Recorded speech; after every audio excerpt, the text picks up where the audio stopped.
শিভাম দুবে কি চেন্নাই সুপার কিংসের কোটায় খেলেন? গ্যালারিতে বসে এমন কথা বলার লোকের অভাব ছিল না নিউ ইয়র্কে।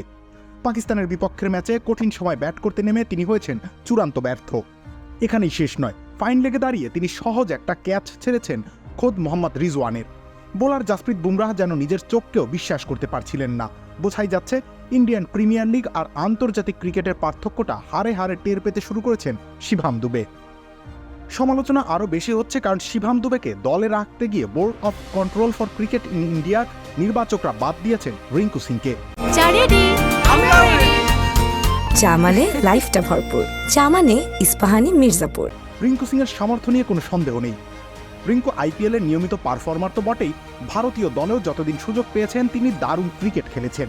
বিশেষ করে ফিনিশার রোলের জন্য এই মুহূর্তে তার চেয়ে সেরা আর কেউ ভারতে নেই। সেদিক থেকে শিভাম দুবে পিছিয়েই ছিলেন, তবে গেল আইপিএলে তিনি ছিলেন দারুণ ফর্মে, বিশেষ করে প্রথম ভাগে। 14 ম্যাচে করেন 396 রান, 3টি হাফ সেঞ্চুরি, স্ট্রাইক রেট ছিল 160-এর উপর।